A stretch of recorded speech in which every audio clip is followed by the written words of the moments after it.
वक्त हमारा दिमाग नहीं चल रहा, हम भूल गए कि मैडम ने क्या बताया था, जो भी है, हमें पल्स देखनी नहीं आती या 10 सेकंड के अंदर हमें उसकी पल्स नहीं मिली, तो हमें सीपीआर शुरू कर देना है।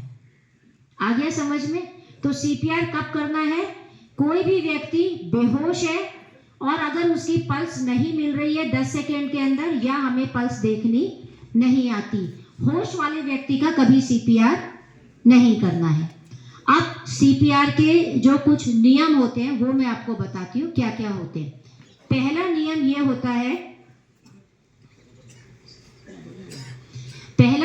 होता है कि जो सरफेस होता है, जिस सरफेस पर वो व्यक्ति लेटा हुआ है वो हार्ड होना चाहिए और स्मूथ होना चाहिए, मतलब कि उबड़ खाबड़ नहीं होना चाहिए। अगर हमें कुछ भी नहीं समझ में आ रहा है तो हम उसको जमीन पर लेटा दें।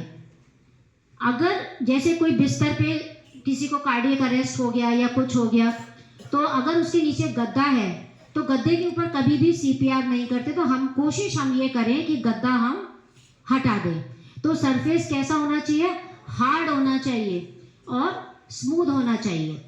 दूसरा, जब भी हमें सीपीआर करना है तो उसकी छाती पर जो भी कपड़े हैं वो हम खोल दें। महिला है तो उसके कपड़े हम ढीले कर दें, और मदद के लिए हमने शोर मचाया है तो हम भीड़ इकट्ठी कर लें, वो ठीक रहता है, वो हमारे लिए भी एक सेफ्टी मेजर हो जाता है अगर भीड़ है, क्योंकि भीड़ हमें कुछ करते हुए देख रही है तो कभी भी हमारे ऊपर कोई एलिगेशन नहीं लगता है। उसके कपड़े खोल दिए, हार्ड सरफेस पे वो व्यक्ति लेटा हुआ है। अब हमारा लेवल क्या होना चाहिए? तो जो हमारी जांघ होती है और जो मरीज की छाती होती है वो एक लेवल पे होनी चाहिए। अगर मैं ऐसे खड़ी हूँ, ऐसे करके अगर मैं करूँगी, अगर ऐसे करके मैं सीपीआर करूँगी तो मैं प्रॉपर सीपीआर नहीं कर पाऊँगी।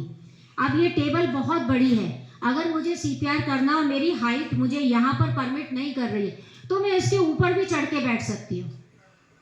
यहाँ तो काफ़ी जगह है, मैं घुटने के बल बैठ सकती हूँ। आप लोगों ने देखा होगा ना कहीं सीपीआर टीवी वगैरह पे तो बैठ के करते हैं, घुटने के बल बैठ के। तो जैसे ये टेबल चौड़ी है, मैं इसके ऊपर बैठ के भी कर सकती हूँ। अभी मैंने जैसे अपने लिए पटा लगवा लिया, ये मेरी पोजीशन हो गई। कुछ नहीं समझ में आ रहा है तो जमीन पर लेटाओ, घुटने के बल बैठ जाओ,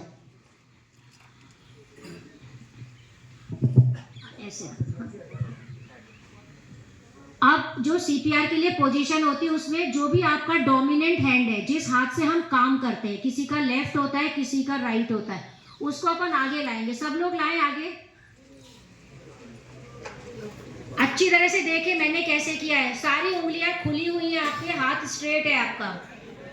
अब दूसरा जो हाथ है उससे हम ऐसे भींच लेंगे इसको, उंगलियां, ये दूसरे हाथ की उंगलियां हम मोड़ेंगे, ऐसे भींच लेंगे।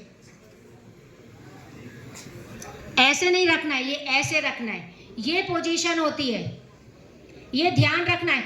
ऐसे नहीं करना है, ऐसे मुट्ठी नहीं बनानी है हमें। ये हाथ हमारा खुला रहेगा और ये हमारी मुट्ठी ऐसे भींची रहेगी।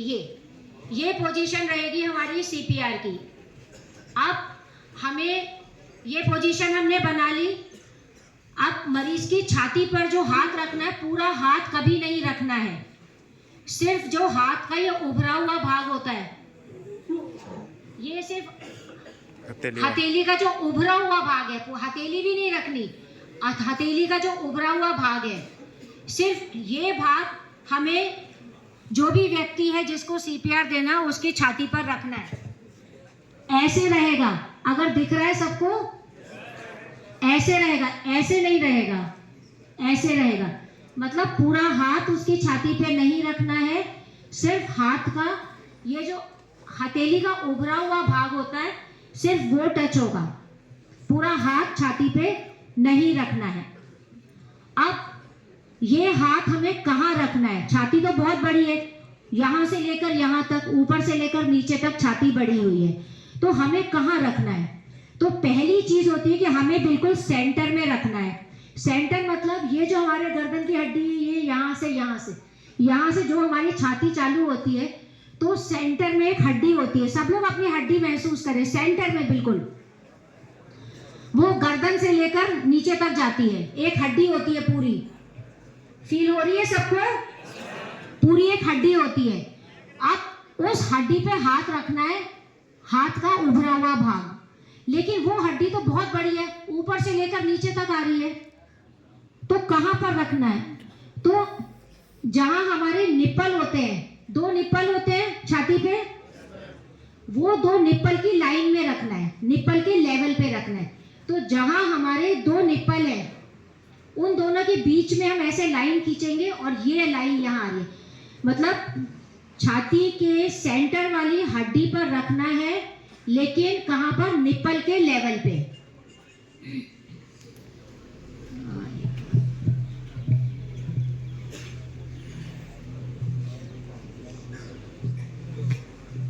छाती के सेंटर वाली हड्डी है और ये निप्पल है। तो सेंटर वाली हड्डी पे हाथ रखना है, लेकिन किस लेवल पे रखना है? निप्पल के लेवल पे, ये यहाँ पर। आ गया समझ में आपको? अगर क्लियर नहीं हो तो बाद में पास आके देख लेना एक बार। ये इसकी तो हाथ कहाँ रखना है, समझ आ गया है? सेंटर वाली हड्डी पे रखना है, at the level of nipple. पूरा हाथ नहीं रखना है, सिर्फ हाथ का उभरा हुआ भाग रखना है। नहीं ठीक, वो हाँ, ये मैंने हाथ यहाँ रख लिया, यहाँ तक सबको क्लियर हो जाना चाहिए। ये अब क्या करना है कि ये जो मेरा कंधा है, ये जो मेरी कोहनी है और ये जो मेरी कलाई है, ये तीनों जॉइंट है, इनको मैं लॉक कर लूंगी। इन पे कोई मूवमेंट नहीं होगा, ऐसे ऐसे नहीं होगा, ऐसे ऐसे नहीं होगा। ये मैंने ऐसे रखा, ये तीनों को लॉक किया मैंने, और ये तीनों एक लाइन में आएंगे। मुझे इसकी छाती पे चढ़ जाना है, मतलब ये फोटोग्राफर को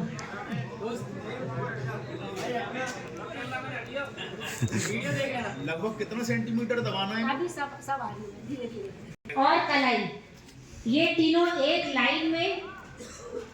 और आपने साइंस पढ़ी होगी, मैथ्स पढ़ी होगी, एक होता है 90 डिग्री का एंगल होता है। तो ये कौन सा एंगल हो गया? इससे 90 डिग्री का एंगल हो गया। या अपने परपेंडिकुलर पढ़ा होगा, तो बिल्कुल सीधा ये रहेगा, ये ऐसे नहीं रहेगा, ये ऐसे रहेगा। 1 2 3, ये तीनों जॉइंट लॉक हो गए और ये 90 डिग्री का एंगल बन गया सरफेस पे। ये पोजीशन रहेगी। उसके बाद ये जो मैंने यहाँ पर हाथ रखा है, हम छाती को दबाएंगे। जैसे मैंने दबाया, तो जितनी देर मैंने दबाया है, उतनी ही देर इसको छोड़ना है। छोड़ूंगी, लेकिन मैं अपना हाथ नहीं हटाऊंगी वहां से। हाथ एक बार मैंने वहां रख दिया तो रख दिया, हाथ नहीं हटेगा। मतलब मैं ऐसे ऐसे नहीं करूंगी। एक बार मैंने पोजीशन देखी अपनी कि दोनों निप्पल के लेवल पे इस मैंने अपना हाथ रख दिया। अब ये हाथ मेरा यहाँ फिक्स हो गया, चिपक गया। ये पोजीशन बनाई मैंने। अब मैंने जितनी देर दबाया उतनी ही देर छोड़ा, जितनी देर दबाया उतनी ही देर छोड़ा, जितनी देर दबाया उतनी ही देर छोड़ा। लेकिन छोड़ूंगी, मतलब मैं अपना प्रेशर रिलीज करूंगी, लेकिन हाथ नहीं हटाऊंगी वहां से। हाथ वहीं चिपक गया। 1 2 1 2 1 2 1 2, लेकिन मेरा हाथ नहीं हटेगा। ना मेरा हाथ यहाँ छाती के किसी और भाग को टच करेगा। इसलिए कभी भी पसली नहीं टूटेगी अगर हम प्रॉपर सीपीआर करते हैं तो। 1 2 1 2 1 2। अब प्रश्न ये आता है, कुछ लोग को मैंने देखा हुआ ऐसे करते हैं, 1 2 3 4, फिर छोड़ दिया। ऐसे नहीं करना है, ठीक है? हमें बिल्कुल रेगुलर रहना है, यूनिफॉर्म रहना है। 1 2 1 2 1 2 1 2 1 2 1 2 1 2, ऐसे करना है, ठीक है? अब सब आ रही एक एक पॉइंट बता दीजिए। और लोगों के मन में प्रश्न आ रहे हैं, जैसे कितना दबाना है ना? तो क्या होता है, कोई भी व्यक्ति गिरा है तो जरूरी नहीं है कि एडल्ट ही गिरे, कोई बच्चा भी गिर सकता है, कोई बूढ़ा भी गिर सकता है, कोई बहुत छोटा बच्चा भी गिर सकता है, गोद वाला, मतलब कोई बेहोश हो सकता है। तो अगर बहुत छोटा बच्चा है, बहुत छोटा मतलब कि 1 साल 2 साल का गोद वाला बच्चा है, तो उसकी छाती को हमें 3 सेंटीमीटर दबाना है, 3 सेंटीमीटर। अगर 8-9 साल का बच्चा है, 8-9 साल का बच्चा है, तो हमें 4 सेंटीमीटर दबाना है। और अगर हमारे जैसा कोई एडल्ट है तो हमें 5 से 6 सेंटीमीटर दबाना है, मिनिमम 5 से कम नहीं होना चाहिए, क्योंकि जब हम छाती दबा रहे हैं तो हमारा उद्देश्य हार्ट को दबाना है, और हार्ट हमारी पसलियों के पीछे है, तो जब हम इतना ज्यादा दबाएंगे तभी हार्ट पे प्रेशर पहुंचेगा। तो बहुत छोटा बच्चा है तो 3 सेंटीमीटर, 8-9 साल का बच्चा है तो 4 सेंटीमीटर, और एडल्ट है तो 5 से 6 सेंटीमीटर हमें दबाना है। 6 सेंटीमीटर मतलब 5 सेंटीमीटर 2 इंच होता है, तो हमें 2 इंच से ज्यादा दबाना है। ये सबको पता होना चाहिए। आज स्केल में जाके देखना 6 सेंटीमीटर कितना होता है, एक अपने दिमाग में उसकी पिक्चर बनाना कि कभी भी सीपीआर की जरूरत पड़ेगी तो हमें इतना दबाना है। अगर हम कम दबाते हैं तो वो वेस्ट है, क्योंकि हार्ट तक वो प्रेशर नहीं पहुंच रहा है। ज्यादा दबा देंगे तो नुकसान होने का भी डर है, इसलिए हमें ध्यान रखना ये चीज। तो याद रखने के लिए 3, 4, 5, 6। क्लियर? आप छोटा बच्चा है, बात आई तो छोटे बच्चे की भी मैं बता दूं, ये जो मैंने आपको हाथ वाली पोजीशन बताई थी दोनों हाथों की, ये एडल्ट के लिए थी। अगर छोटा बच्चा है उसकी छाती मात्र 3 सेंटीमीटर दबानी है, तो हमारी 2 उंगलियों से काम चलेगा। 1, 2, 3, 4, 5, 6, 7, 8, 9, 10 ऐसे।